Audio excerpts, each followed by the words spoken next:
Consertei aquele meu. Já. Oi, turma, boa tarde. Pessoal, eu estou gravando a aula, tá? Que nesse caso teve o aluno que pediu. Eu vou gravar a aula.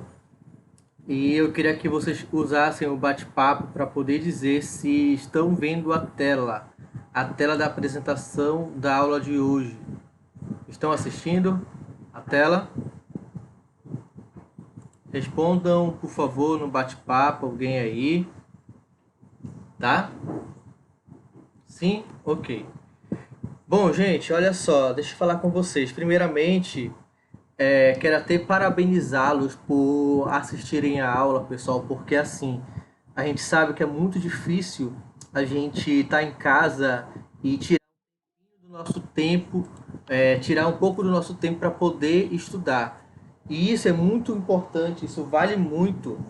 E eu quero parabenizar vocês assim, porque para vestibulando, realmente isso faz toda a diferença, tá?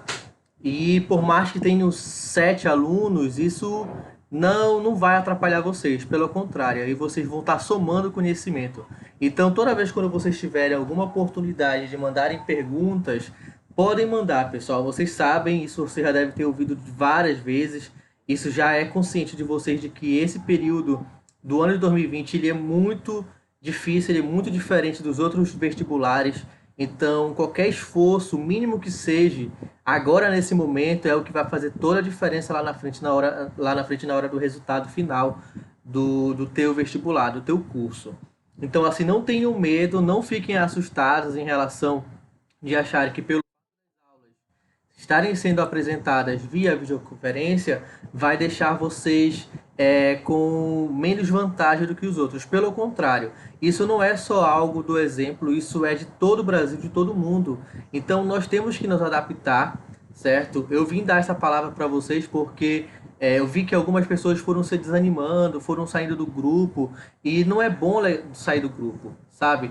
Porque nós, professores, já temos essa experiência de estar dentro da área do ensino, e de vez em quando a gente sabe o que pode vir cair, o que pode não cair, porque a gente sempre está por dentro desses conteúdos, desses assuntos de vestibular. Então, qualquer dica, vocês peguem, anotem, tá? E compartilhem também com outras pessoas.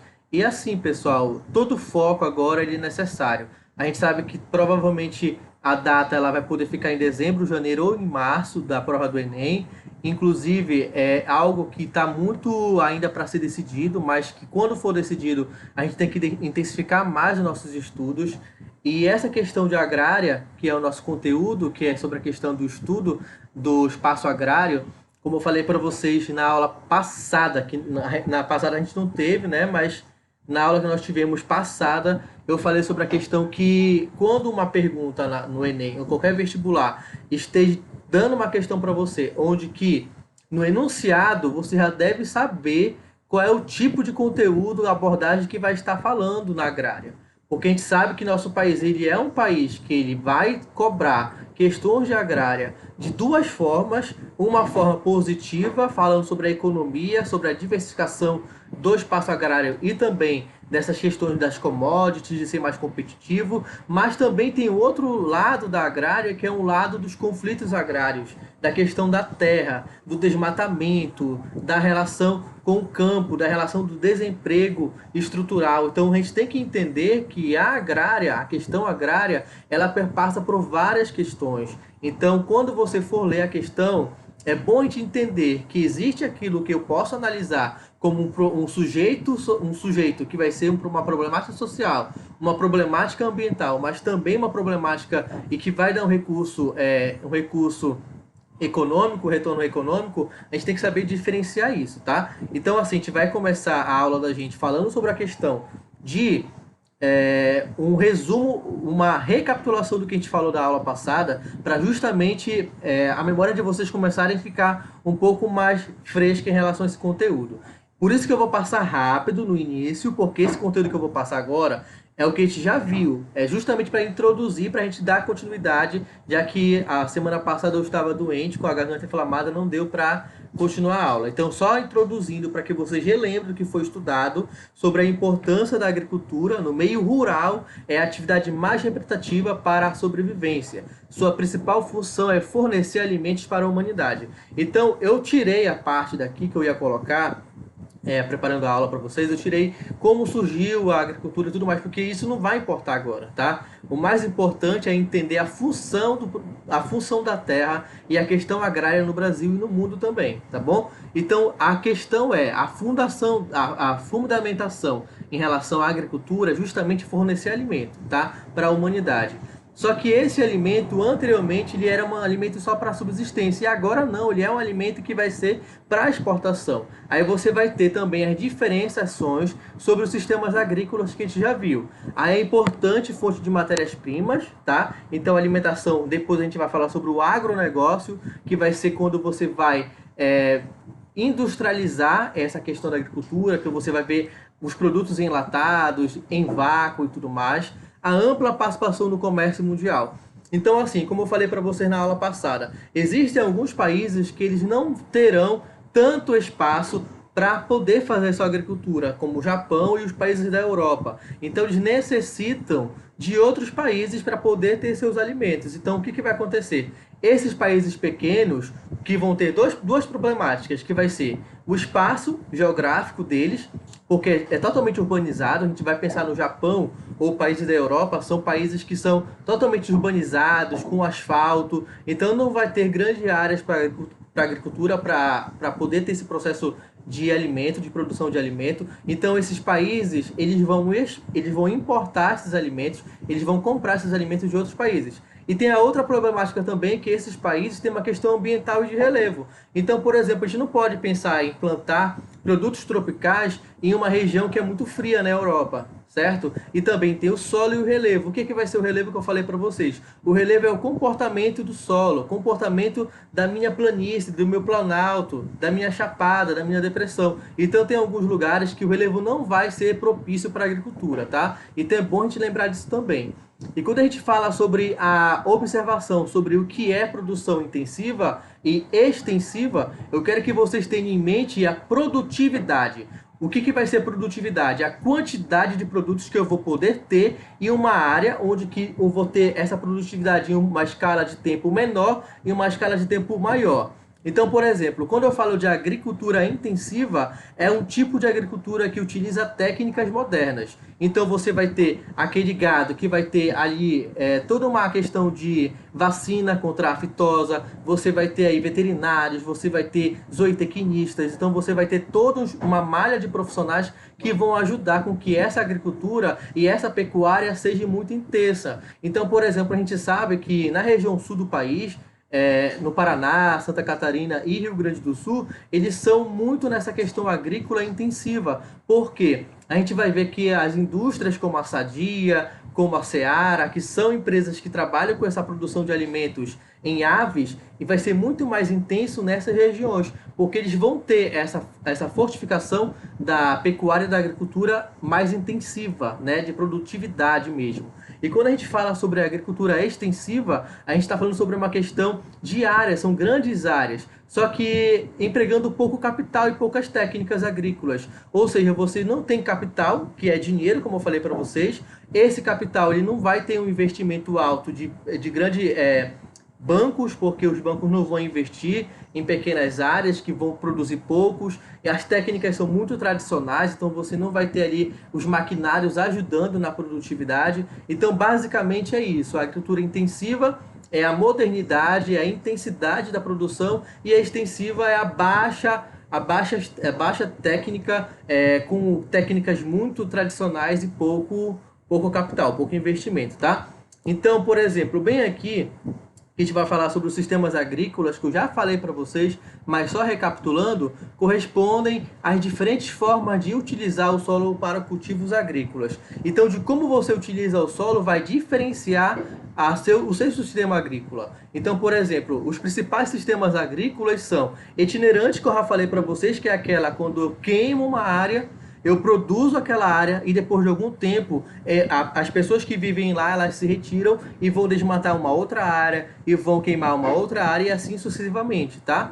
Quando a gente fala de jardinagem, é quando você tem maior cuidado com aquela produção agrícola. Então você vai ter aí uma plantação de couve, de tomate, onde que você vai estar olhando diariamente a questão das folhas que estão amareladas, vai retirar para ver se tem algum inseto e tudo mais, tá? Você vai ter o plantation, que isso eu quero que vocês tenham muito em mente, que vai ser quando há uma grande produção, uma produção extensiva, que era quando o Brasil foi colonizado. Geralmente o plantation acontece em países subdesenvolvidos. Então, como por exemplo aqui na América Latina, na África e na Ásia, você vai ter muita questão do plantation, que vão ser grandes áreas de monoculturas, ou seja, cana-de-açúcar, café, soja. Então, qualquer produção em larga escala e que seja de uma única cultura, eu posso chamar de plantation, tá certo?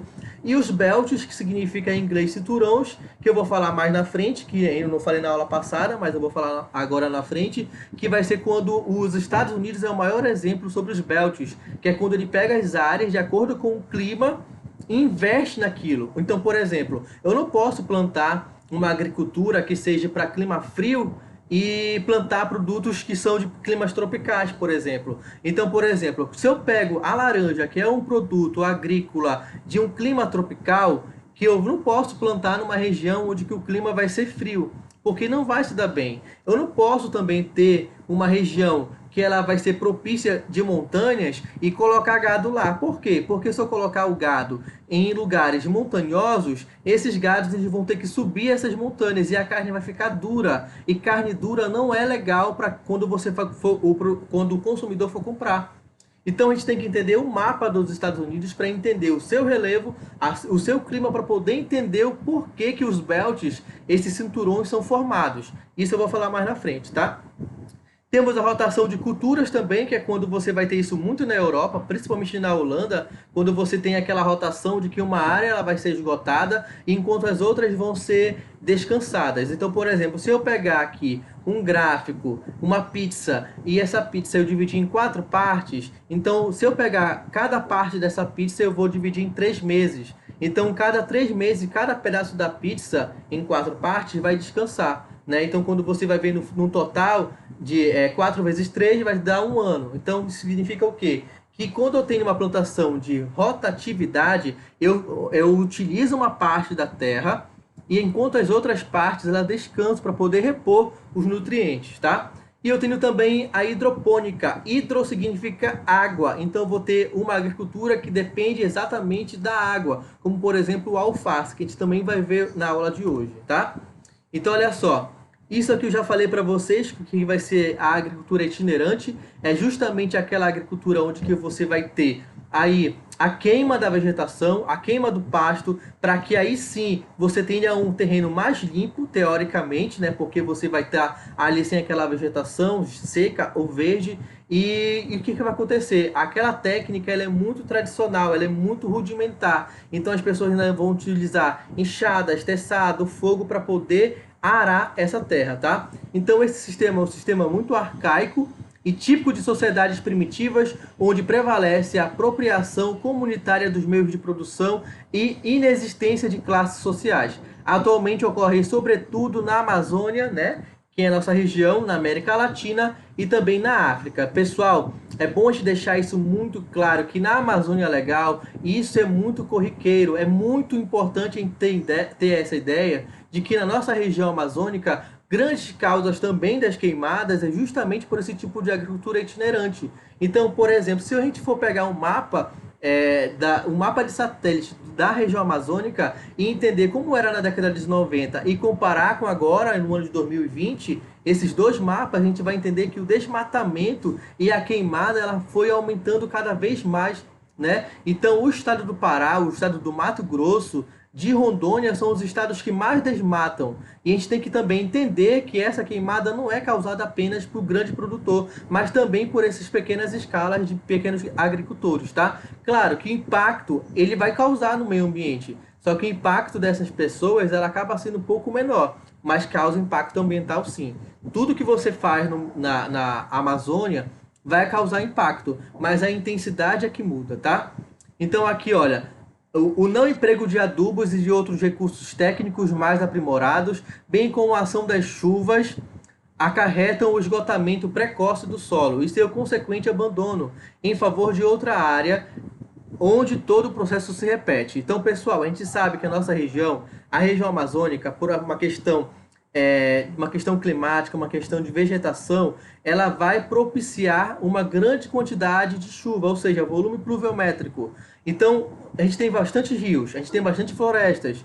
Essa chuva, ela vai lixiviar, lembra da aula passada? Ela vai retirar, ela vai escoar o solo. E esse nutriente que estava no solo superficial, ele vai ser levado para outros lugares, vai ser depositado em outros lugares. Então, não é válido você desmatar, queimar para plantar, porque os nutrientes vão sair depois da chuva. Então, isso não é aconselhável, mas como essas pessoas por não terem um conhecimento técnico, não serem orientadas, elas acabam fazendo essas técnicas tradicionais rudimentares e primitivas, tá? A gente vai ter aqui também a agricultura de jardinagem, que eu falei para vocês, que é aquela onde que eu vou ter, sobretudo, a questão topográfica, onde que é a parte maior, quando o nutriente sair pela chuva, vai ser depositado pelo degrau seguinte, e assim sucessivamente, a gente vai entender que esse desgaste do solo ele acaba sendo um pouco menor, porque você vai ter aí a depositação desse nutriente no andar de baixo, quando você chove, é como se fosse uma escada. Então, quando você quando cai a chuva na parte de cima, vai se depositando irregularmente para o degrau de baixo, tá? Então, por exemplo, aqui a gente vai ter o sistema considerado intensivo por trabalhos e por mão de obra, também conhecida como risicultura. Isso a gente vai ver muito na região asiática, tá, pessoal? Não vamos esquecer dessa parte também. Eu estou falando rápido pelo fato de que isso já foi dado, tá? Para a gente não perder muito tempo em conteúdo que já foi ministrado. Depois, quando chegar no conteúdo, que é justamente da aula de hoje, eu vou dar uma pausada para justamente vocês começarem a entender e anotarem também. Tá? Como eu já falei de plantation, vou passar essa parte do plantation aqui, tá? Bom, chegou na parte da aula de hoje, que é justamente que foi onde parou na vez passada, tá? Então agora eu vou falar um pouco mais devagar para que vocês possam entender e também quando vier uma questão dessa na prova, vocês possam analisar geograficamente essas regiões que eu estou vendo aqui no mapa. Então, pessoal, é o seguinte, ó. Primeiramente, vamos analisar esse mapa. Esse mapa ele tem um título. O título do mapa vai ser Cinturões nos Estados Unidos, final do século XX. Quando a gente vê esse mapa, a gente tem que analisar que cada cor significa que ali tem uma produção específica de algo voltado para a agropecuária, para a agricultura. Se a gente for analisar, por exemplo, as zonas climáticas, que inclusive o ministro da Saúde fez um comentário infeliz em dizer que a região norte e nordeste é influenciada pelo clima do hemisfério norte. Isso é totalmente errado quando a gente analisa geograficamente, sabendo que o Brasil, na sua maior parte, a gente já estudou isso, que 93% do Brasil está no hemisfério sul e apenas 7% do território está no hemisfério norte, mas esse hemisfério norte do Brasil que está no hemisfério norte é uma região que está numa região tropical, né, que vai ser ali na parte do Amazonas, de Roraima, do Amapá e do Pará. Então isso totalmente descabido desse ministro. Então, voltando aqui para essa imagem, se a gente for pegar as zonas climáticas, a gente vai entender que quanto mais você sobe, você vai deixando a temperatura menor. Então, nessa região que eu vou passar com o mouse agora, que é a parte da Flórida, que a gente vai ter Miami, que a gente sempre vê os filmes em lugares com praia e sol. Então, essas regiões que fazem fronteira com o México são regiões mais áridas, regiões mais quentes, tá? Então, nessas regiões, obviamente, por serem mais quentes, mais tropicais e subtropicais, a gente vai ter uma produção agrícola voltada justamente para esse tipo de clima, certo? Como eu falei para vocês no início da aula, eu não vou plantar, por exemplo, nessas regiões mais quentes, mais áridas, plantar, por exemplo, trigo, onde que o trigo depende de um lugar que seja mais frio, tá? Eu não sei se vocês lembram, mas na aula passada eu disse que a produção de trigo do Brasil ela é muito baixa. E o Brasil ele tem que comprar trigo de quem? Da Argentina, né? Porque a Argentina tem o seu território mais ao sul, no hemisfério sul. Então você vai ter na Argentina um clima mais frio, justamente propício para essa produção de grãos, certo? De cereais. Então, quando a gente pensa assim nos Estados Unidos, nos belts, nos cinturões agrícolas, a gente tem que analisar duas coisas. o clima daquela região do belt e o relevo daquele belt. Como eu falei para vocês, nessa região em amarelo aqui, ó, se vocês analisarem depois no mapa que eu vou colocar de relevo, essa região de amarelo é uma região montanhosa. E nessa região montanhosa, você não vai colocar, por exemplo, gado, porque se você colocar o gado em uma região montanhosa, o gado ele vai descer e subir. Então ele vai mover a musculatura dele. E essa musculatura dele vai caracterizar uma carne dura. E as pessoas não vão comprar uma carne dura, uma carne bovina dura. Então essa região aqui, ela vai ter uma produção, ela pode até ter uma produção voltada para a agropecuária, só que ela vai ser extensiva, ou seja, ela não vai ter aquela produção muito grande e muito intensa, vai ser mais espalhada. Então vamos entender como é que vai funcionar os belts. Ó, pessoal, quando a gente fala de belts, de cinturões, eu quero dizer para vocês que nessas regiões que estão coloridas, elas têm uma funcionalidade. Essa função, quando a gente fala de agricultura ou de pecuária, quer dizer que naquele lugar você tem uma dinâmica, você tem um potencial justamente para investir naquilo. Não quer dizer que só vai ter aquilo, mas que a maior parte da produção agrícola ou pecuária vai ser voltado para aquilo. Então, por exemplo, quando a gente pega essa região em rosa bem aqui e vai analisar o relevo dela e também o clima, a gente vai ver que o rosa vai ser o cinturão do trigo. Então, como eu falei para vocês, a região do trigo vai ser aquela região mais fria, né? Então, vocês percebam, por exemplo, que nessa região aqui em rosa, ela já está fazendo fronteira com o Canadá. E o Canadá é um país totalmente frio. E o norte dos Estados Unidos é uma região muito fria. Então, por isso que você vai ter nessa região aqui em rosa a produção de grãos, a produção de cereais, certo? Quando a gente olha para essa região aqui de laranja, aí vem uma questão muito interessante que eu quero que vocês depois pesquisem, que vocês vão ter uma sacada muito legal. Essa região de laranja, se você for pegar um mapa dos Estados Unidos de densidade demográfica, ou seja, da concentração da população distribuída no espaço geográfico dos Estados Unidos, vocês vão entender que essa região em laranja e a região em azul são as regiões mais populosas da região dos Estados Unidos. Então, quando você pensa nos belts do cinturão de laticínio, que é esse em laranja, você pode imaginar que por que vai ter nessa região de laranja de laticínio? Justamente porque você vai ter a produção de manteiga, de queijo e de derivados do leite, porque vai atender essa população, que é uma grande população dos Estados Unidos. A maior cidade dos Estados Unidos é Nova York, e fica muito nessa região aqui, olha, em azul, nessa pontinha bem aqui, Nova York, tá? Manhattan. Então entendam que essas produções agrícolas, elas servem também para atender a população que está nesses locais. Como essa região é uma região muito populosa, então vai demandar de alimentos muito mais rápidos. E vocês sabem que os laticínios são produtos que eles estragam muito rápido, né? Então você tem que ter um transporte muito rápido. Então você não ia colocar, por exemplo, laticínios em regiões que estão muito longe das regiões muito populosas, porque você ia demorar muito tempo para poder chegar no seu destino final, tá certo? Então, olha só, essa região em laranja são de laticínios, tá? A gente falou da rosa, que é de trigo, e a de laranja, que é de laticínios. Quando a gente pensa nessa região em vermelha aqui, olha, por exemplo, pelo Texas, passando também pela Flórida, essa região de vermelho vai ser a questão da produção de algodão. Então, olha só, quando a gente vai analisar no período colonial, tanto dos Estados Unidos como também do Brasil, a região que mais produziu algodão no Brasil foi a região do Maranhão e do Piauí, tá? E essa região do Maranhão e do Piauí, que produziam algodão no período colonial no Brasil, são regiões que vai ter um solo mais árido e também vai ter um clima mais quente. Então, se vocês forem olhar também para os Estados Unidos, nessa região do Texas, quando vocês forem ver algum filme, geralmente quando a gente fala de Texas, a gente imagina uma região muito árida, uma região montanhosa, com desertos, e é justamente por isso, porque o clima e o relevo vão ser propícios para a produção do algodão.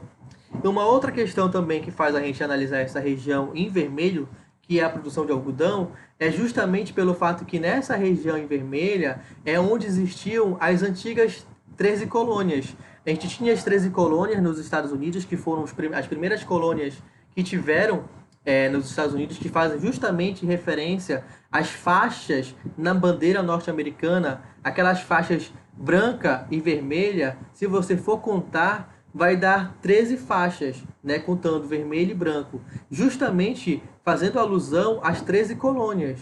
E nas colônias do sul, que eram escravocratas, que a gente está vendo justamente acontecendo uma grande revolução na questão de racismo nos Estados Unidos, e esse racismo ele advém justamente desse período aí, onde que nas colônias do sul elas eram mais escravocratas e as colônias do norte elas eram mais liberais. Então, nas colônias do norte, elas tinham menos ligação com a sua metrópole, que nesse caso era a Inglaterra, e nas colônias do sul, elas eram mais voltadas com a metrópole, elas eram mais dependentes das metrópoles, elas eram menos desenvolvidas, certo? Então, quando a gente analisa essa faixa em vermelha, a gente vai analisar uma questão histórica, certo? Desde a sua colonização, a gente vai analisar o clima, que ele vai ser um pouco mais árido, mais quente, e também a questão do relevo, tá? Então, quando a gente for analisar os belts, analisem essas formações geográficas, analisem a formação histórica e analisem também a questão da distribuição da população, porque isso vai ajudar bastante vocês a analisar a questão e responderem. Aqui nesse mapa não é decorar, tá? Se você pegar um mapa desse dos Estados Unidos e analisar, historicamente, analisar o relevo e o clima, você consegue matar a questão. Quando a gente vai para essa região em laranja, que é essa região aqui, ó, tá? A gente vai ter também, a questão da produção do citrão de laticínios, que já foi falado, né? Essa região mais em verde, e claro, aqui perto da Flórida, do Golfo do México, a gente vai ter uma produção de subtropicais, produtos subtropicais. Então, como eu falei para vocês, eu não vou plantar uma produção agrícola que não seja favorável para aquele clima, para aquele relevo. Então, percebo que bem aqui embaixo, perto da Flórida, está Cuba. E Cuba está no Caribe. Então, se você for pensar, o Caribe e a Flórida estão a uma distância bem pequena. Tá? Então, por isso que a Flórida, nessa região do Golfo do México, você vai ter uma região tropical ou subtropical, certo? Onde você vai ter os ciclones, os tornados e tudo mais. Bom, voltando aqui, pessoal, nessa região em verde escura, olha só, que é onde está a Califórnia, principalmente, a Califórnia ela é um estado muito desenvolvido tecnologicamente. Então, você vai ter grandes empresas voltadas para a tecnologia, como a Google, a Microsoft, né? Várias outras empresas voltadas para a tecnologia vão estar na Califórnia. Também é a cidade do rock, você vai ter ali também Hollywood, a produção toda cinematográfica. Então, quando você vê algum filme voltado para Hollywood, tendo, por exemplo, cidades ali, São Francisco, e cidades que você vai ver no ambiente, que é uma região muito mais seca também, né? Muito mais árida, não tem uma vegetação diversificada. Então você vai ver cactos, você vai ver palmeiras. Então por isso você vai ter ali uma agricultura irrigada, que vai ser necessitando irrigar aquela agricultura, porque você não tem um volume de chuvas alto para aquela região. E como essa região, quando a gente tira dessa região aqui e vem para o lado oeste dos Estados Unidos, a Califórnia é uma região muito rica, né? Então ela precisa também ter os seus alimentos. Então, por isso, a agricultura ela vai ser irrigada. Quando a gente for olhar o clima mais tarde, daqui a pouco, o clima da Califórnia é um clima mediterrâneo. Então, a gente vai imaginar esse clima mediterrâneo comparado com o norte da África, comparado com o sul da Europa, ali pelo mar Mediterrâneo, que divide, né, que separa a Europa da África, tá bom? Então, nessas regiões aqui, a gente pode entender que, dependendo do lugar, do espaço geográfico, da concentração da população e também do clima e do relevo, eu consigo ter essa dinamização do espaço dos belts nos Estados Unidos. Percebo que aqui no Brasil isso não acontece. Vocês vão ver, por exemplo, que na Amazônia você vai ter plantação de soja, mas você também vai ter no Nordeste, você vai ter também no Centro-Oeste, no Sudeste e no Sul. Você vai ter plantações de uva no Sul, mas também você vai ter irrigada lá na região Nordeste. Você vai ter de café na região Sudeste, mas na região Norte também você tem, certo? Então você não tem essa questão de distribuição geográfica no Brasil. É por isso que quando a gente fala de belts, a gente volta para a América desenvolvida, que é os Estados Unidos e também um pouco no Canadá, tá certo? Então vamos ver quais são as características dos belts. Olha só, os belts caracterizam-se pelo uso de sementes selecionadas, pequena mão de obra, uso intensivo de máquinas, técnicas modernas e caráter empresarial, certo? A agricultura dos Estados Unidos, a mais desenvolvida do mundo, organiza sua produção em grandes faixas ou cinturões agrícolas, que são os belts, especializados no cultivo de determinados produtos. Como eu falei para vocês, cada região colorida dessa, ela vai ser especializada na produção de um determinado produto, vai ter um potencial, uma vocação, tá? Outras características: mão de obra familiar, grandes propriedades, agricultura altamente mecanizada, agricultura intensiva com grande produtividade por hectare. Então, por exemplo, se a gente for ver as grandes séries norte-americanas, a gente vai ver que nessa região, mais ao sul, como Texas, a gente vai ver a série do Smallville e outras séries também norte-americanas. Percebam que essas regiões vão ser grandes áreas, certo? E essas áreas são predominantemente a agricultura familiar, ok? Olha só, como eu falei para vocês, quando a gente for analisar os belts, a gente tem que analisar o clima. Então aqui eu trouxe um mapa, tá? Eu escaneei essa imagem de um livro do 9º ano, para que vocês possam ter ideia de como que esse clima ele é distribuído no território da América desenvolvida, tá? Nesse caso, a gente vai olhar apenas para os Estados Unidos. Então, vamos olhar, esqueçam o Canadá aqui em cima, vamos olhar só os Estados Unidos e entender como é que esse clima funciona. Olha lá. Quando a gente olha para o território norte-americano, a gente vai entender que essa região em verde, como eu falei lá em cima anteriormente, é essa região aqui, ó, né? Subtropical, você vai ter ali um clima muito semelhante com a região sudeste e sul do país, do nosso país, do Brasil. E você vai ter nessa região aqui, ó, no Golfo do México. Quando a gente olha para essa região mais em rosa, a gente vai ver uma região muito semiárida. E lembrando que semiárido não quer dizer só quente. O semiárido também ele pode ser um frio, tá? O que vai dizer o que é semiárido é justamente o volume de chuvas e a sua acidez no solo. Então, por exemplo, aqui, olha, nessa região em rosa, você vai ter uma região semiárida nos Estados Unidos. Quando a gente volta para cá, para aquele mapa dos belts, a gente vai ver que é essa região em amarelo aqui, ó, tá? Semiárido, que é justamente, olha só, na criação extensiva de gado, tá? Quando a gente olha para essa região aqui em amarelo, que é desértico, a gente vai ter aí o Novo México, também o Texas, né? E também a Califórnia, é justamente quando eu te falei ali anteriormente, que é a produção irrigada. E nesse aqui, olha, que a gente vai ver um marronzinho, a gente vai ver essa região aqui, ó, que é a mais densa populacionalmente falando da região dos Estados Unidos, que vai ser um clima temperado, que você vai ter a produção de trigo, não esqueçam, tá? E você vai ter também ali o de laticínios, ok? Vamos voltar para conferir. Olha só, a laranja e a azul, tá? A laranja ela vai ser cinturão de laticínios e a azul vai ser o cinturão do milho e do trigo também, tá bom? Esse rosa aqui também, ó, ok? Então a gente vai ter que entender que o clima ele vai ser predominantemente a favor para a produção agrícola nos Estados Unidos, tá? E aqui eu trago um outro mapa para vocês entenderem sobre o relevo dos Estados Unidos.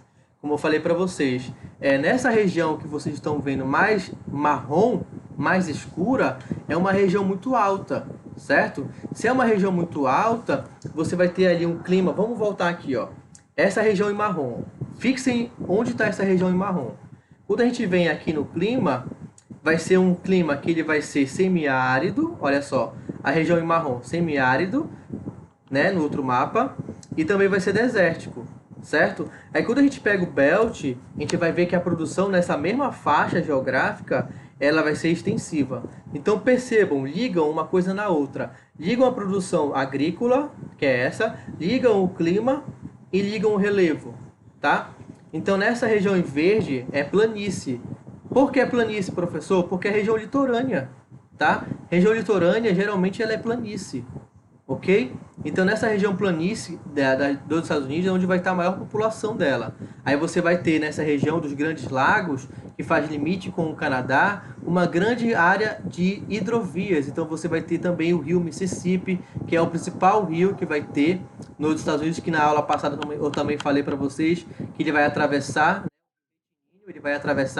de norte até o sul dos Estados Unidos e vai acabar bem aqui no Golfo do México, tá? No Oceano Atlântico. Então a gente vai ter que fazer essas análises, tá? De relevo, de clima e da distribuição geográfica dos belts, ok?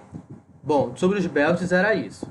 Aí, continuando sobre a questão do belt, só para a gente analisar esse mapa melhor, ó, os Estados Unidos é um país desenvolvido, isso todo mundo deve saber, tá? Além dele ser muito desenvolvido, ele investe muito em tecnologia e em pesquisa. Tanto é que a Revolução Verde, quando a gente pensa em Revolução Verde, que é justamente o melhoramento da produtividade da agricultura e da pecuária, quando a gente pensa nessa frase, Revolução Verde, é justamente o aumento da produção de alimentos, certo? A Revolução Verde ela aconteceu posteriormente à Segunda Guerra Mundial, que era justamente você usava agentes químicos, agentes biológicos para atacar o inimigo. Então você imagina, esses agentes biológicos e químicos que você atacava o inimigo acabaram sendo utilizados, modificados algumas coisas, para poder atacar as pragas, que viraram o agrotóxico.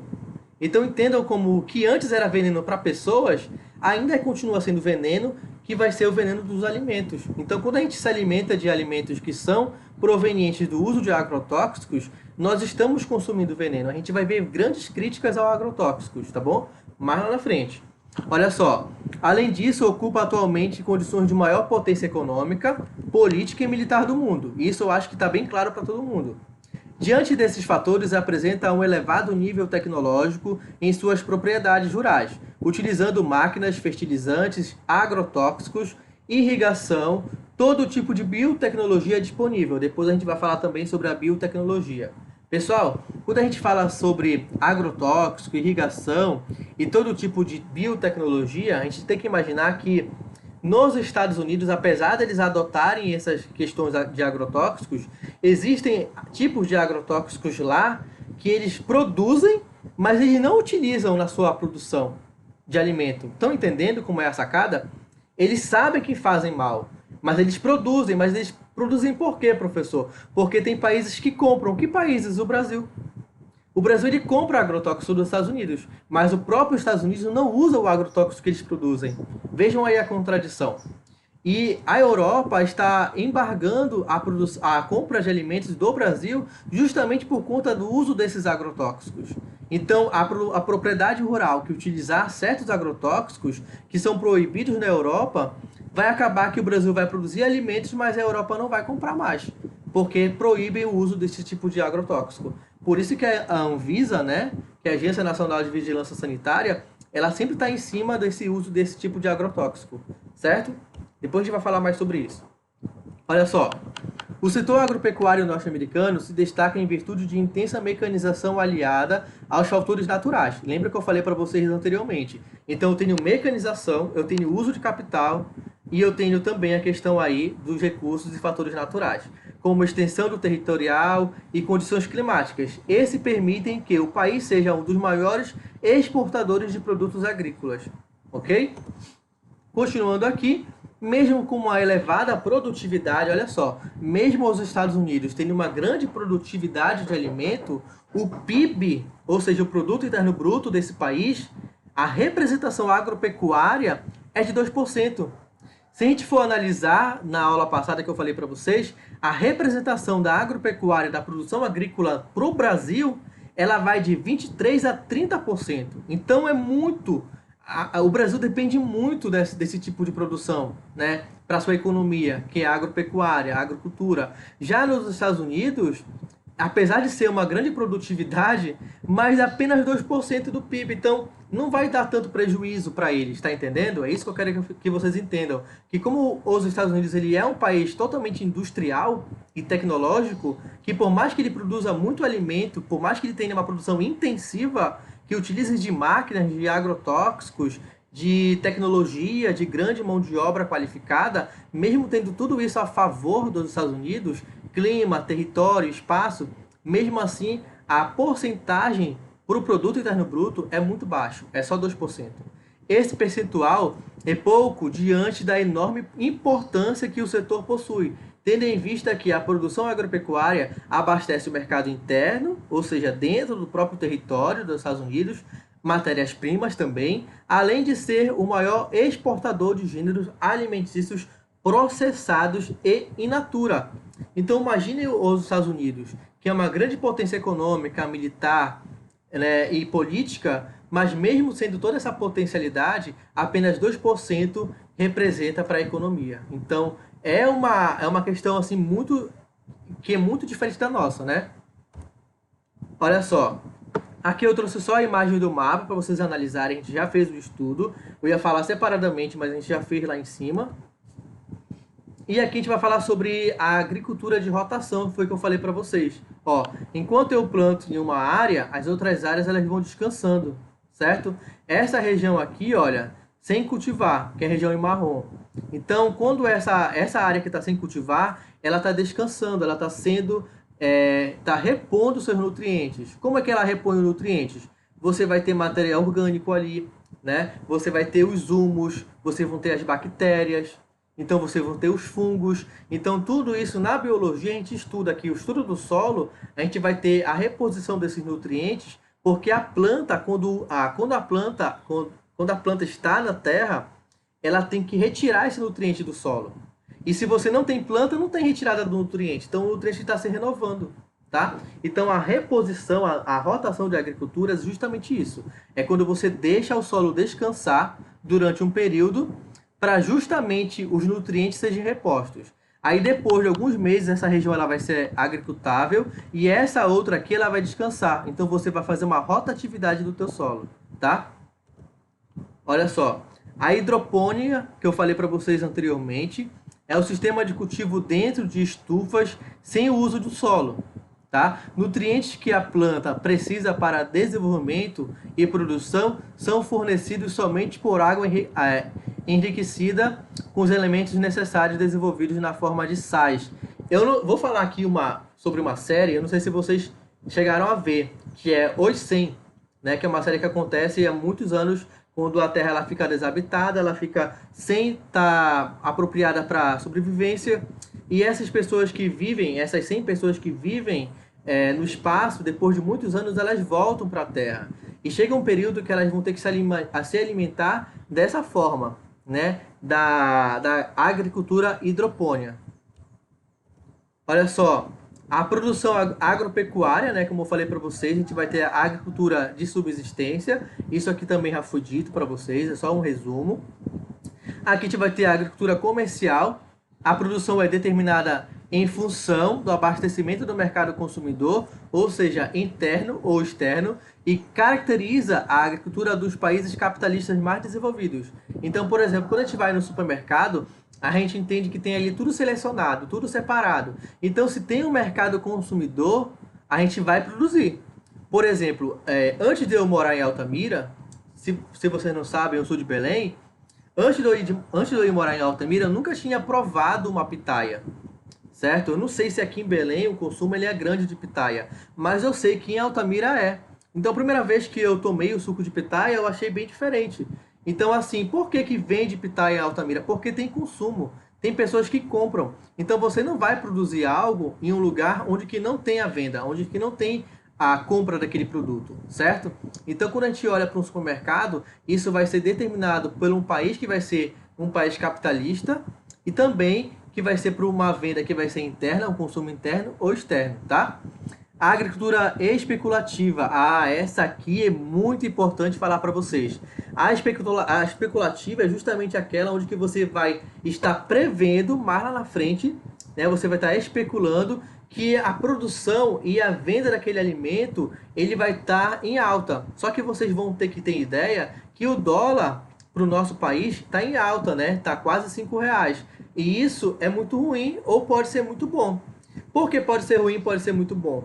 Porque se você vender um produto que o dólar está caro, você acaba recolhendo esse dinheiro para a sua produção.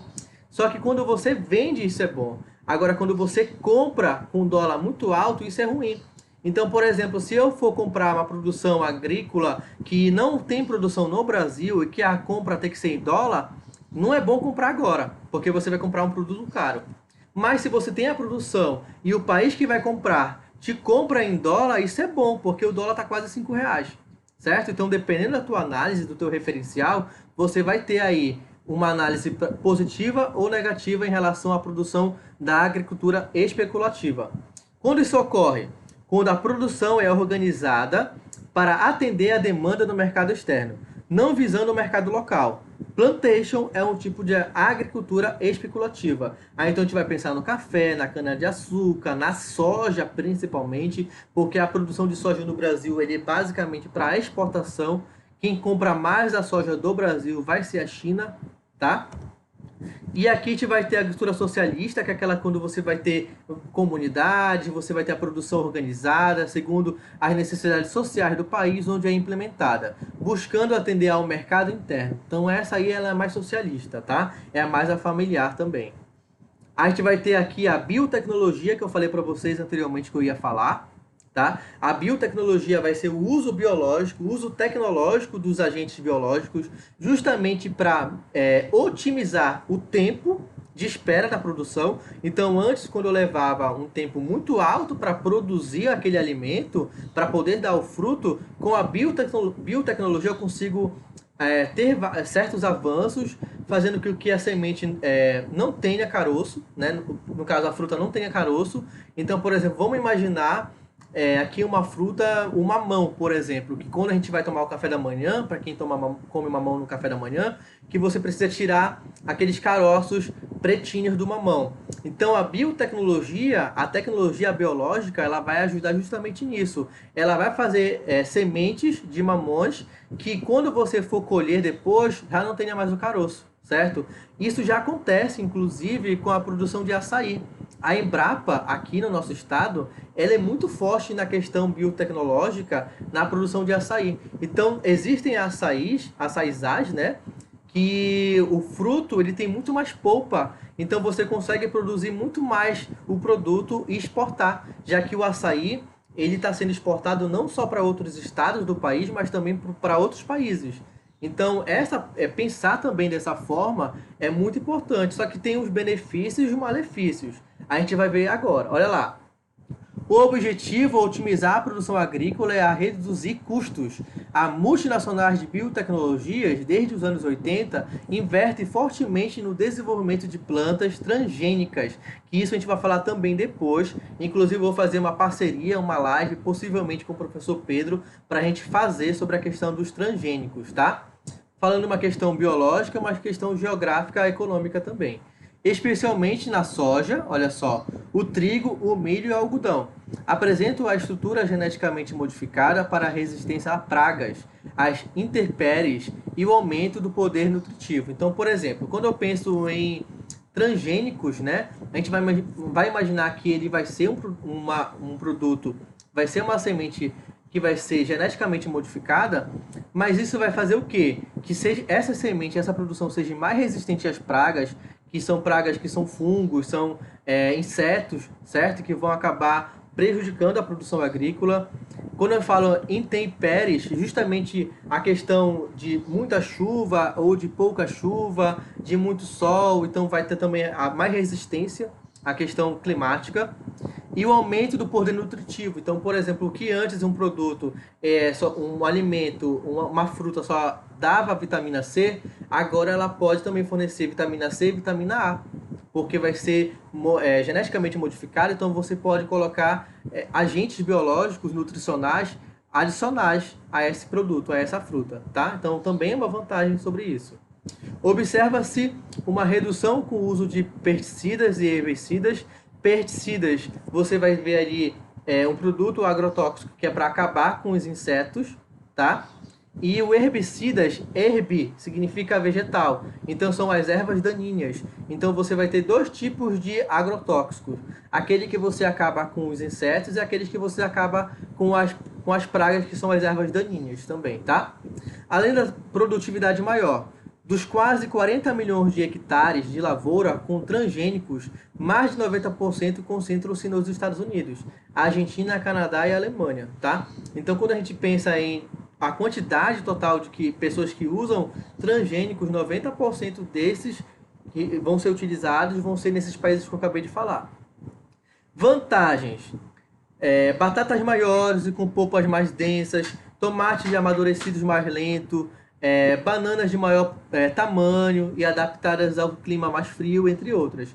Então, como eu falei para vocês, ó, quando eu falo assim de polpas mais densas, como eu falei do açaí, vai ter mais polpa. Então você vai ter uma quantidade da polpa do fruto maior, né? Em sucos, em sorvetes e tudo mais.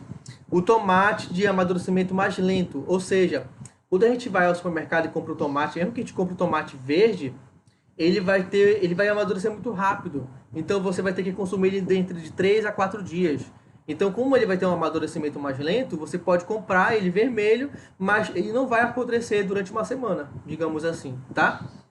A banana de maior tamanho, então você vai ter uma banana que vai ser maior, então vai ter mais polpa, adaptadas ao clima mais frio, porque a gente vai ver que a banana ela vai ser um produto agrícola de um clima voltado para o clima mais tropical, né? Você vai ter ali em Cuba, você vai ter no Brasil.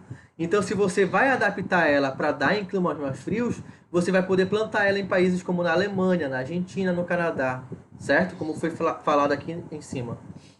Olha lá, sobre a Revolução Verde, como eu falei para vocês, ela foi concebida nos Estados Unidos, que foi após a Segunda Guerra Mundial, tá? Porque a gente tinha que aumentar a produção de alimentos, já que a Europa estava arrasada. Ela objetivava combater a fome e a miséria dos países mais pobres por meio da introdução de técnicas mais apropriadas de cultivo, mecanização, uso de fertilizantes, defensivos agrícolas e sementes selecionadas. Então, quando a gente fala de Revolução Verde, ela vai levar em consideração a introdução de técnicas mais apropriadas ao cultivo, tá? A mecanização, ou seja, quando você vai ter tratores, colhedeiras, tá? O uso de fertilizantes, então você vai ter aí os adubos sintéticos e orgânicos. Você vai ter os defensivos agrícolas, que são justamente os agrotóxicos, e as sementes selecionadas, tá? Que são aquelas que eu falei que são geneticamente modificadas, tá? Os transgênicos. Porém, dessa forma aumentou a dependência dos países mais pobres em relação aos mais ricos. Ou seja, se os que detêm essa tecnologia, os que produzem essa tecnologia, são os Estados Unidos. Então eles vão vender para os países pobres. Quais são os países pobres? A América Latina, a África e alguns países da Ásia. Então, nós, países mais pobres, vamos depender dessa tecnologia. Mas quem é que vai vender? Os Estados Unidos, certo? Então, isso é uma desvantagem também, porque o Brasil ainda não tem essa tecnologia para poder produzir os seus próprios agentes para a agricultura moderna, tá? Olha só, eu vou ter na pecuária mundial a pecuária extensiva, né? A pecuária extensiva é realizada em imensas explorações de milhares de hectares, com dezenas de milhares de cabeças de gado, não há utilização de fertilizantes para generar o solo, regenerar o solo. Então, a extensiva você vai ter algo mais espesso, né? Quando a gente fala sobre a questão intensiva, a gente vai ter uma questão muito mais intensa, com o uso de tecnologia, com o uso de profissionais. Eu espero que isso tenha ficado em relação à pecuária intensiva e extensiva, tá? Abarca, olha só, extensas zonas ao oeste dos Estados Unidos, ao norte do México, a área mais seca dos Pampas argentinos, diversas regiões do Brasil e os espaços mais secos da Austrália, da República da África do Sul, tá? É uma pecuária de ovelhas e gado bovino dedicada basicamente à produção de carne, lã e couro. O leite não pode ser aproveitado por falta de uma rede de transporte adequada para a sua distribuição. Como eu falei para vocês, se você vai produzir leite, você tem que consumir esse leite logo, porque senão ele estraga. E se você não tem, se você produz um leite que não está próximo a uma região densamente povoada por grandes áreas de populações, então você vai fazer com que essa produção não seja viável, tá? As crises à parte do rebanho são vendidas no início da estação seca, quando os pastos começam a se tornar escassos. Então você vai ter aí a questão do rebanho de ovelhas serem vendidas logo antes que falte alimento para esses animais, tá? E aqui eu vou ter, por exemplo, digamos, um exemplo de rivalidade, extensivo versus intensivo. Então vejam aqui, olha, no extensivo você vai ter uma grande área e você vai ter o gado espalhado. E esse gado, ele vai comer apenas o pasto. Então ele não vai ter um processo de engordamento, de engorda muito rápido. né? Ele vai comer naturalmente de acordo com a sua fome.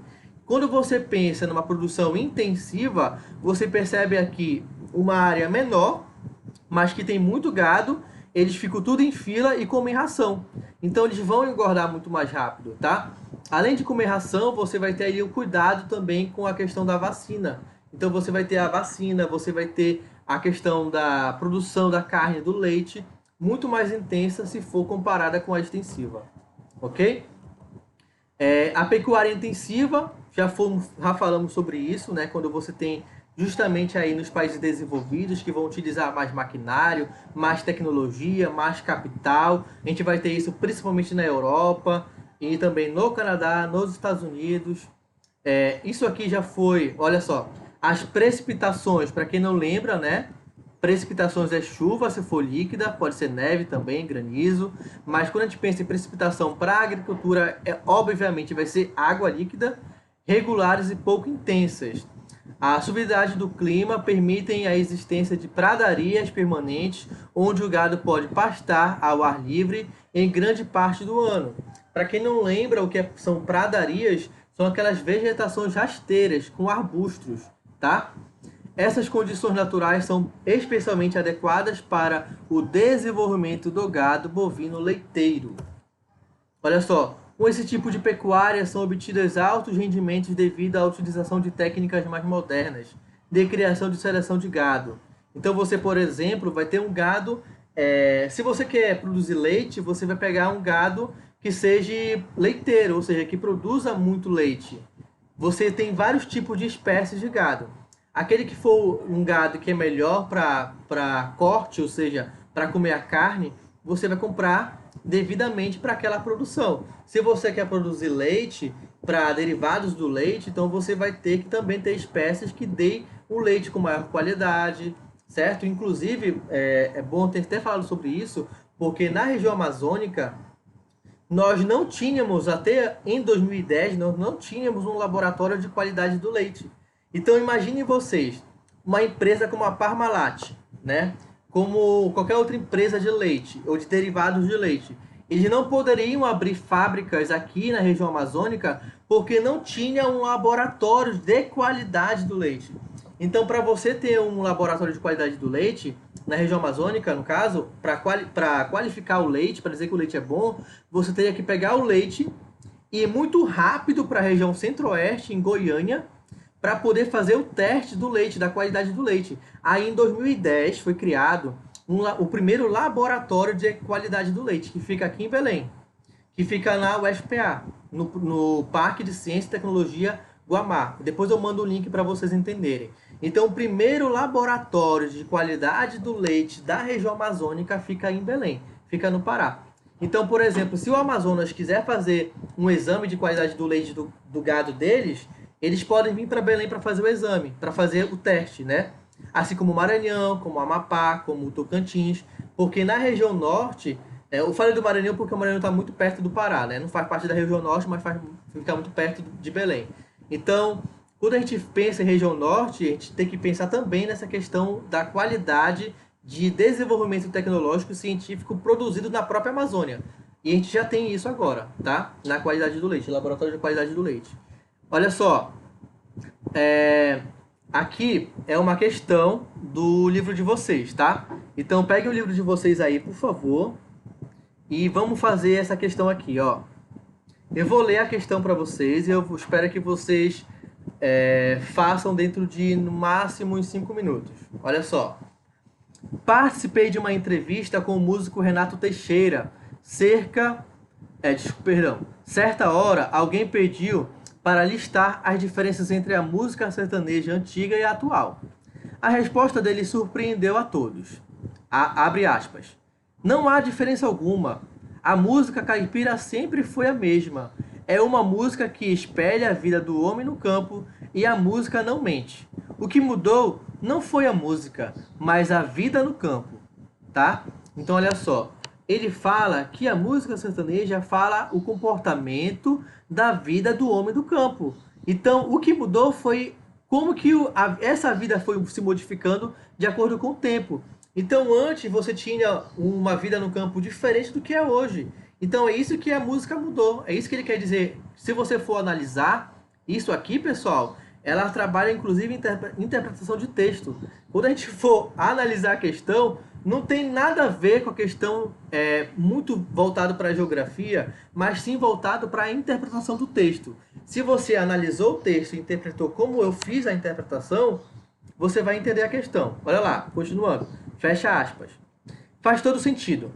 A música caipira de raiz exalava uma solidão, um certo distanciamento do país moderno.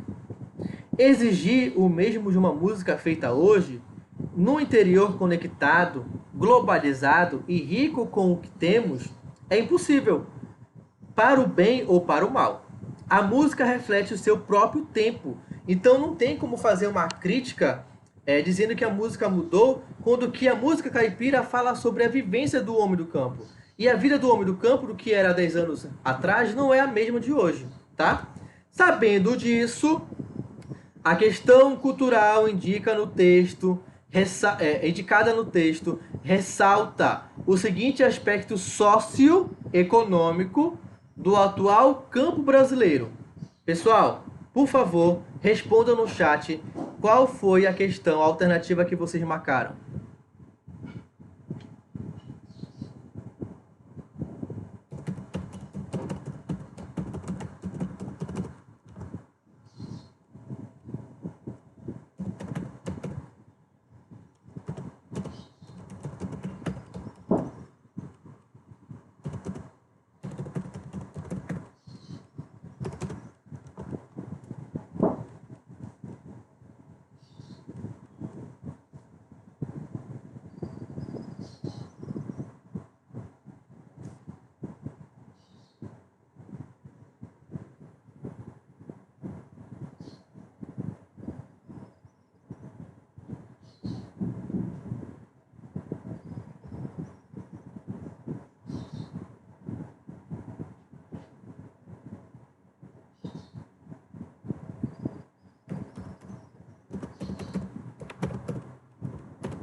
Vamos lá.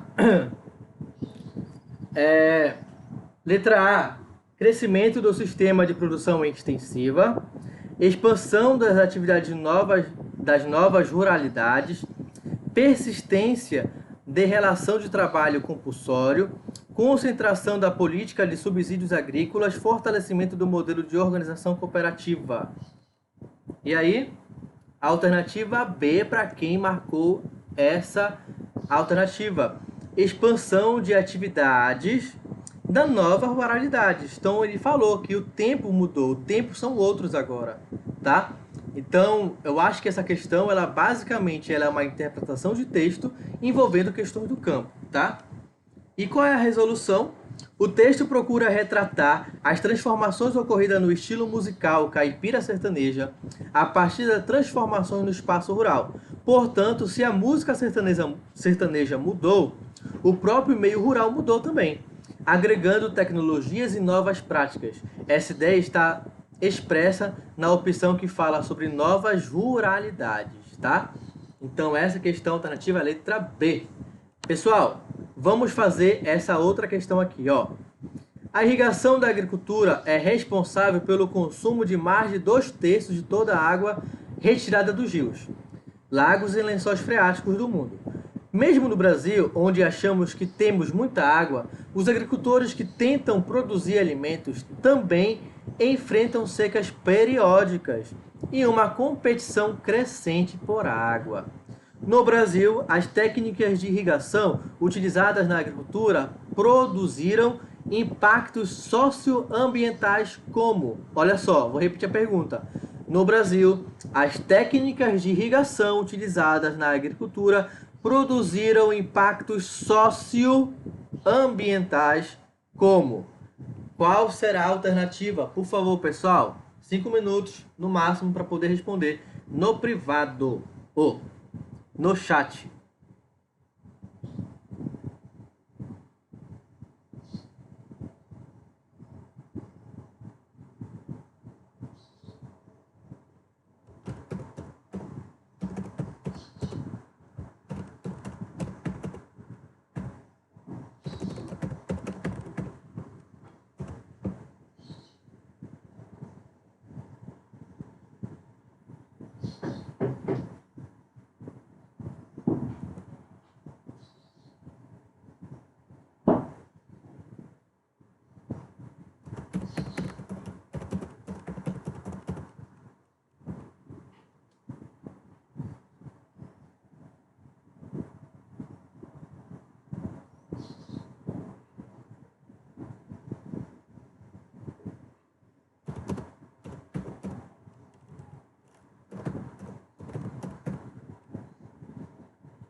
Tá.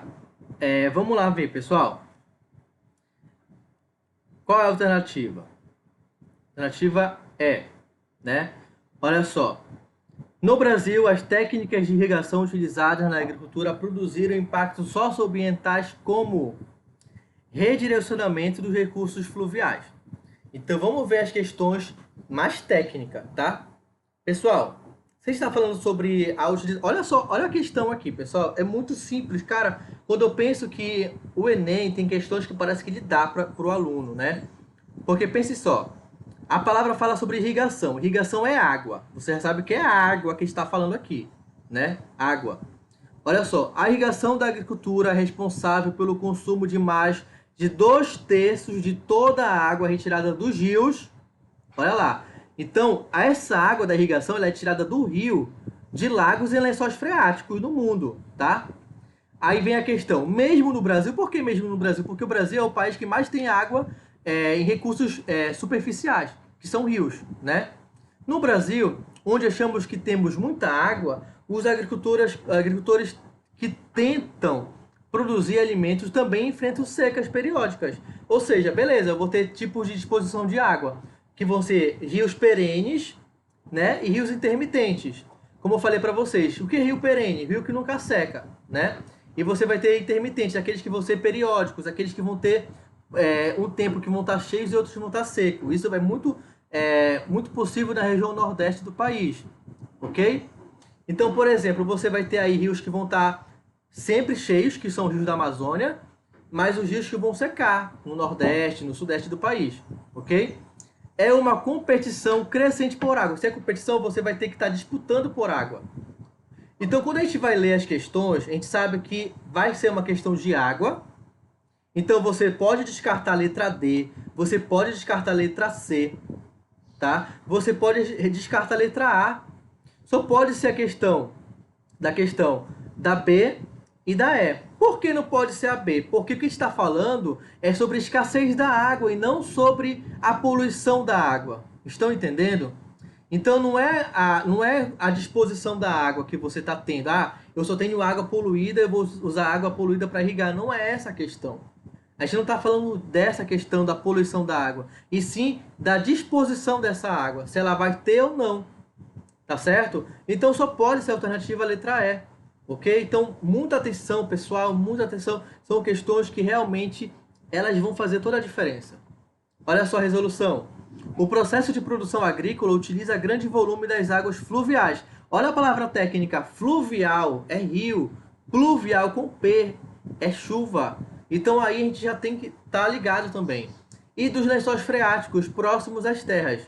Contudo, em épocas de estiagem, ou seja, em época que você vai ter menos água, seja essa água por questão da chuva ou por questão do rio mesmo, porque a gente sabe que a chuva contribui também para o volume da água do rio, há a perda dessas águas, forçando o agricultor a interferir diretamente nos cursos dos rios. Ou seja, ele vai fazer um desvio, digamos assim, tá? Para que esse rio chegue até a propriedade dele. Esta medida acaba por originar problemas socioambientais.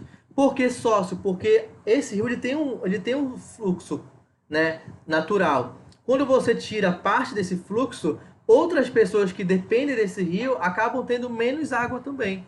Então, é um problema social e é um problema ambiental também, como a erosão, sedimentação dos cursos fluviais, gerando menor oferta de peixes para pescadores e água para outros agricultores. Então você percebe aí que você vai ter um problema tanto social como ambiental também, tá? Pessoal, essa questão tem aí no livro de vocês. Vamos fazer ela, tá? Olha lá. Eu botei esse gráfico. Então você vai ter uma questão interdisciplinar, matemática e geografia. Então você viu na outra questão que era interpretação de texto, linguagens e geografia. Você vai ter biologia, geografia. Você vai ter história, geografia. Então o Enem ele é muito interdisciplinar, tá? Então ele vai envolver todas as áreas do conhecimento. Olha lá, você vai ter um gráfico. Nesse gráfico, tu tem uma fonte, que vai ser o INCRA. Lá embaixo do teu gráfico tem a fonte. E você tem a questão. O gráfico representa a relação entre o tamanho e a totalidade dos imóveis rurais no Brasil. Que característica da estrutura fundiária brasileira está evidenciada no gráfico apresentado. Então, olha só, a pergunta é: que característica da estrutura fundiária brasileira está evidenciada no gráfico apresentado? Pessoal, no gráfico, na parte mais escura, 53% está acima de 1.000 hectares, certo? Então, a gente vai ver que as propriedades, a maior parte das propriedades no Brasil são latifúndios ou minifúndios, né? São latifúndios, são acima de 1.000 hectares. A maior parte dos territórios estão acima de 1.000 hectares. Então, você percebe aí a discrepância da concentração de terras, ok? Mais de 50% da população que concentra terra estão acima dos 1.000 hectares, tá? Sabendo disso, analisando o gráfico matematicamente, também conhecendo o nosso país, como ele é desigual, vamos fazer as questões aqui, por favor, tá?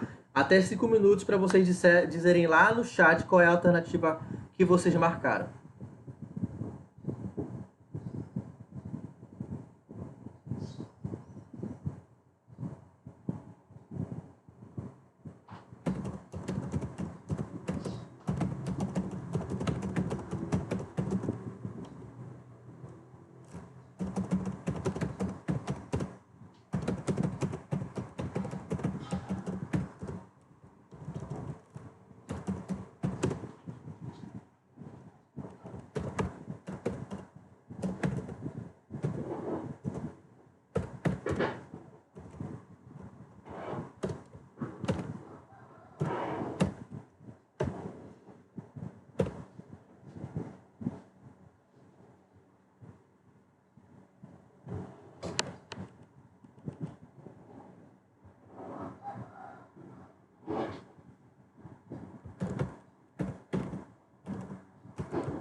Vamos ver, pessoal.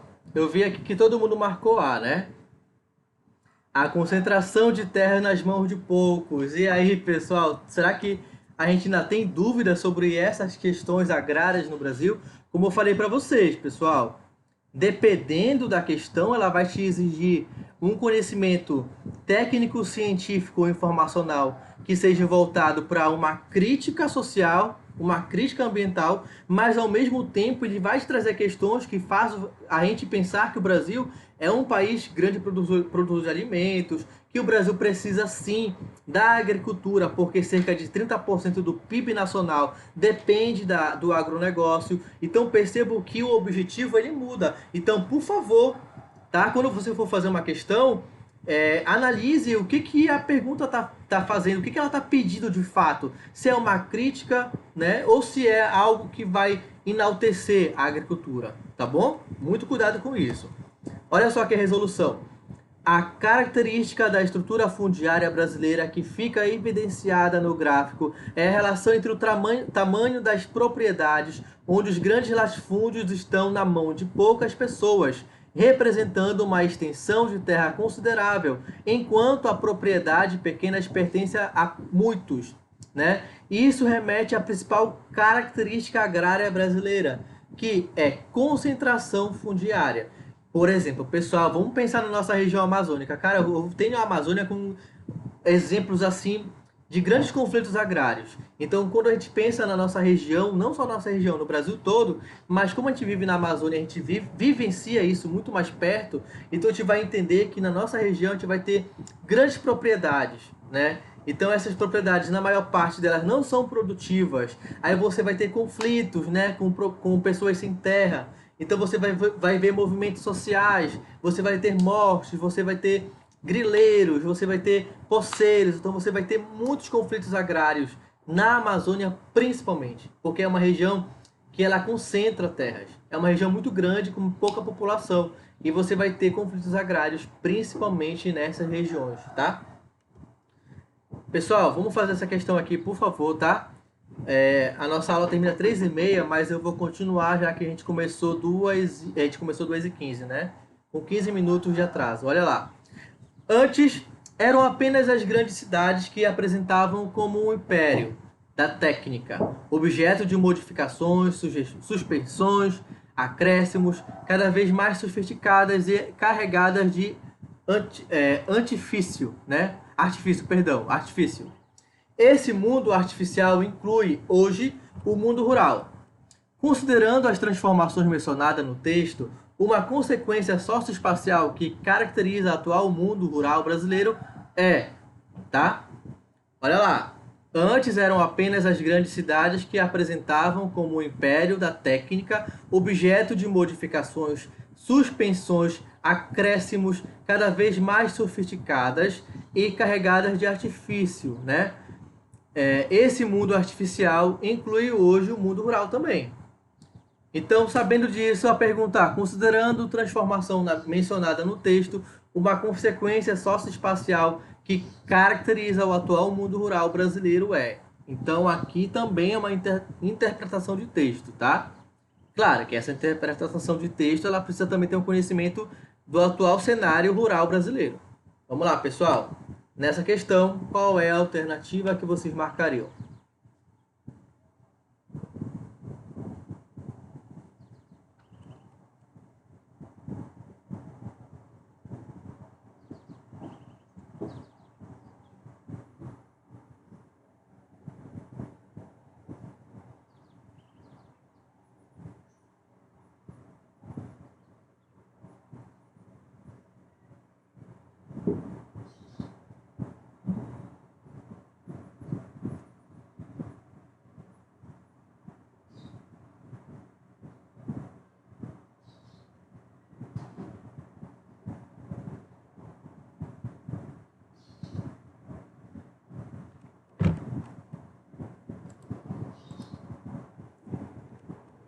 Ok, pessoal, vamos ver aqui. Alternativa B. Olha, pessoal, estou gostando muito de ver. De verdade, vocês estão acertando todas aqui, tá? O aumento do aproveitamento de solos menos férteis. Isso é muito bacana, porque isso passa segurança para vocês quando vocês forem fazer a prova. Como eu falei para vocês, na última live que eu tive com o Rodrigo sobre as dicas, uma das dicas era exercitar. Pessoal, tem que exercitar, tá? Olha só, essa aqui vai ser uma resolução bem grande. Sobre a Revolução Verde é o conceito dado pelo aumento histórico geográfico em que se deu o processo de maquinização, né, e modernização do espaço agrário, a intensificação das sementes transgênicas e a maior especialização dos fertilizantes e agrotóxicos possibilitou o cultivo de gêneros agrícolas de maneira independente a fatores como o clima ou a especificidade do solo. Então isso é muito importante também botar em relação aqui sobre o espaço agrário brasileiro. Vamos para outra pergunta, porque a professora de redação já está mandando o link para vocês, tá? Aí eu vou liberar vocês. Essa é a última, tá, pessoal? Vamos lá. A maioria das pessoas daqui era do campo. Vila Maria é hoje exportadora de trabalhadores.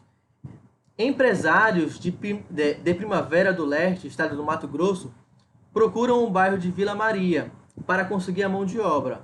É gente indo distante daqui a 300 a 400 quilômetros para ir trabalhar, para ganhar 7 conto por dia, tá? Carlito, 43 anos, maranhense, entrevistado no dia 22 de março de 1998.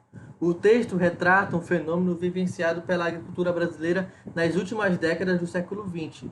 Consequência, olha só. Última, tá, pessoal? Eu tô gravando a aula. Eu vou colocar no meu canal no YouTube, que é Professor Renato com 2T Gel, tá? Eu vou fazer o seguinte, eu vou colocar no YouTube a aula e quem quiser ver depois com mais paciência pode exercitar também, tá? Vamos lá, vamos ver quais são as questões, qual foi que vocês marcaram, tá?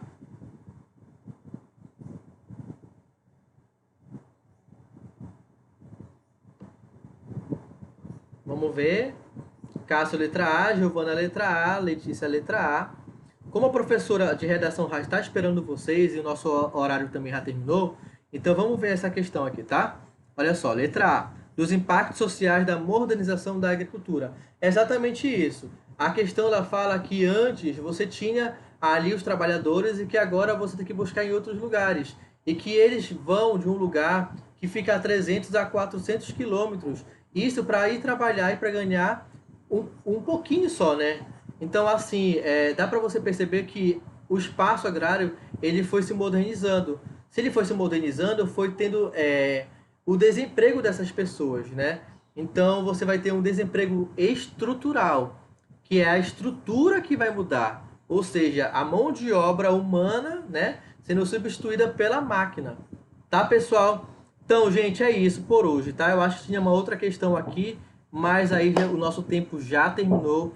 Então, tenha uma boa aula de redação e a gente se vê na próxima semana, tá? Um grande abraço. Então, força, pessoal, e exercitem acima de tudo, tá bom? Agradeço a todos. Obrigado.